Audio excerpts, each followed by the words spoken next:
हरे कृष्ण, राधे राधे। श्रद्धा की कमी के कारण का भाग 2। भाई जी कहते हैं, अब रही श्री राम नाम के द्वारा होने वाले फल की बात। सो मेरे विश्वास के अनुसार तो प्रेम पूर्वक श्री राम नाम का जप कीर्तन करने से स्वयं श्री भगवान वश में हो जाते हैं। तब सांसारिक फल सिद्धि की तो बात ही कौन सी है, परंतु श्री राम नाम का प्रयोग सांसारिक कार्यों की सिद्धि के लिए करना उसका अपमान करना है। उगते हुए सूर्य की लालिमा के द्वारा अमावस्या के घोर अंधकार के नाश होने के समान ही जिस श्री राम नाम के आभास मात्र से ही दुखों के समूह समूल नष्ट हो जाते हैं, उस श्री राम नाम को संसार के कार्यों में लगाना वनराज सिंह को मामूली कुत्ते पर छोड़ने के समान ही निंदनीय है। भगवत प्रेम और भगवान नाम भगवत प्राप्ति के लिए है, न कि तुच्छ सांसारिक कार्यों की सिद्धि के लिए। इसमें कोई संदेह नहीं कि श्रद्धा पूर्वक भगवत नाम जप करने से सांसारिक कार्यों में अवश्य सिद्धि प्राप्त होती है। इस बात का मुझे अपने जीवन में उस समय कई बार प्रत्यक्ष अद्भुत अनुभव हो चुका है, जिस समय मैं श्री राम नाम के महत्व को न समझकर उसका सांसारिक कार्यों की सिद्धि के लिए प्रयोग करता था, परंतु यह भी श्री राम नाम का श्रद्धा पूर्वक जप करने से ही होता है। मेरी समझ से तो यदि उक्त सज्जन कहीं से भी कर्ज न लेकर श्री राम नाम में भरोसा करके स्वयं प्रेम पूर्वक जप करते तो कदाचित भगवत कृपा के किसी अकथनीय कारण से उनका यह संकट ना भी टलता, तो उन्हें सच्ची शांति तो अवश्य ही मिल जाती और श्री राम नाम में उनकी श्रद्धा निश्चय बढ़ती। रही प्रार्थना की बात, सो प्रार्थना से तो सब कुछ होता है। प्रार्थना से कष्ट सहन की शक्ति तो बढ़ती ही है, साथ ही यदि आर्त भाव की सच्ची प्रार्थना हो तो उससे दुख भी टल जाते हैं, टल के जाते हैं, उनका समूल नाश हो जाता है। दुख के नाम से पुकारी जाने वाली संसारिक घटनाओं का स्वरूप से भी नाश हो सकता है, परंतु भगवत कृपा से अज्ञान मिट जाने पर किसी भी सुख दुख संज्ञक घटना की स्वरूप से प्राप्ति या विनाश के लिए आकांक्षा ही नहीं रह जाती। ऐसा पुरुष लोक दृष्टि में ही सुख दुख को प्राप्त होता है, वास्तव में तो वह सुख दुख से सर्वथा मुक्त है, घटना जो कुछ भी हो। भगवान कहते हैं, परमात्मा की प्राप्ति रूपी परम लाभ को पाकर वह उससे अधिक कोई दूसरा भी लाभ नहीं मानता, और इस प्रकार की अनिर्वचनीय अवस्था में स्थित पुरुष बड़े से बड़े दुख से भी विचलित नहीं होता।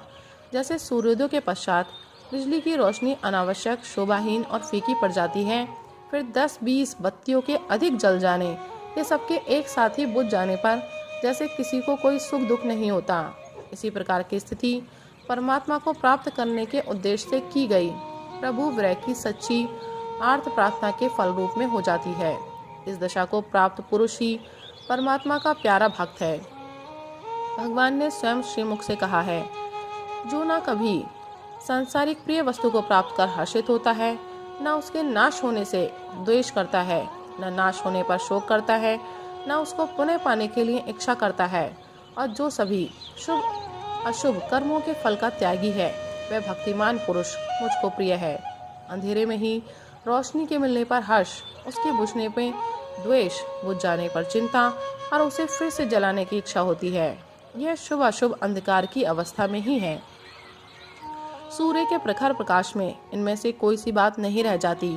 इसी प्रकार अज्ञान रूपी अंधकार में ही सांसारिक विषयों की प्राप्ति को शुभ और अशुभ समझा जाता है, और उन्हीं का नाम सुख दुख है। ज्ञान के प्रकाश में तो इन सारे माइक प्रपंचों की सत्ता एक अखंड परमात्म सत्ता के रूप में बदल जाती है। फिर उनके होने न होने में कोई सुख दुख रह ही कैसे सकता है।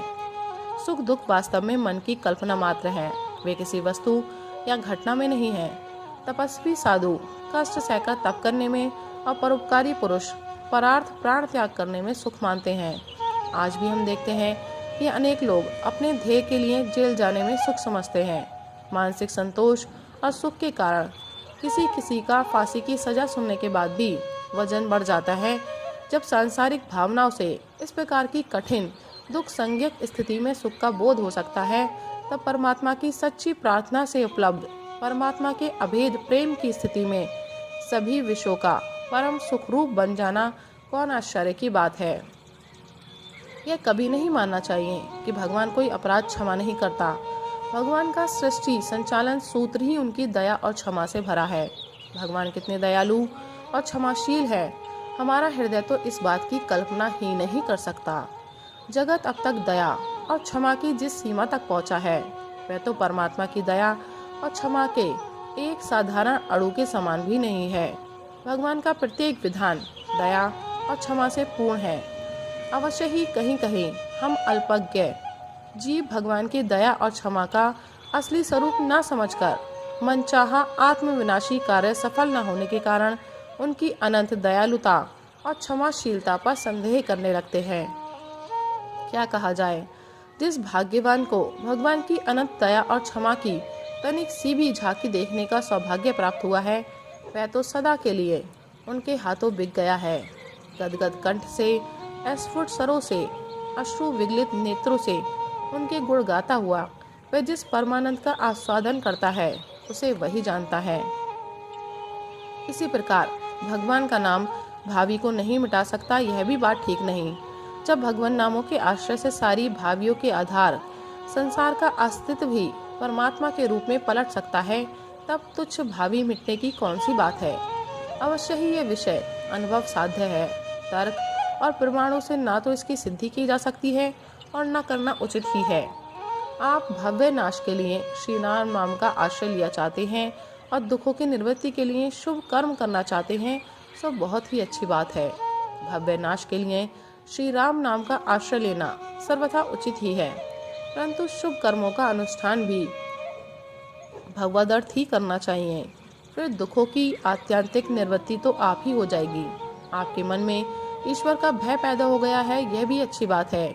ईश्वर के भय से मनुष्य पापों से बचता है, परंतु मेरा तो निवेदन है कि आप उस सर्व भय हारी भगवान के शरण होकर श्रद्धा और प्रेम से अपने को सर्वस्व सहित उसके चरणों पर न्यौछावर कर दीजिए।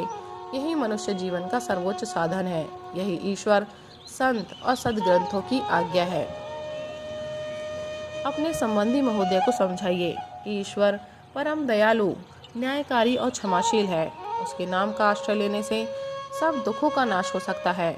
आपको ना तो किसी शुभ कार्य के करने से ही जेल जाना पड़ा है और न जेल की निवृत्ति के लिए किए गए यथार्थ शुभ कार्य ही व्यर्थ गए हैं। जेल जाने में आपको यदि कष्ट हुआ है तो वह आपके किसी पूर्व जन्मकृत अशुभ कर्म का फल है। यदि आपका वर्तमान कर्म शुभ था तो वह तो केवल जेल कष्ट का प्रारब्ध भुगताने में निमित्त भर बन गया है। उसका शुभ फल आपको आगे मिलेगा। इसी प्रकार इस कष्ट निवारणार्थ आपने जो अनुष्ठान आदि कर्म किए हैं, यदि वे पाखंड दंभ युक्त नहीं है और पाखंडियों द्वारा नहीं हुए हैं, तो उनका फल अवश्य शुभ हुआ है या अवश्य होगा, इसमें तनिक भी संदेह ना करें। परम दयालु, परम न्यायकारी परमेश्वर के राज्य में उत्तम कर्म का उत्तम फल न होना या उसका निष्फल होकर नष्ट हो जाना अथवा उससे बुरा फल होना कदापि संभव नहीं। राधे राधे, हरे कृष्ण।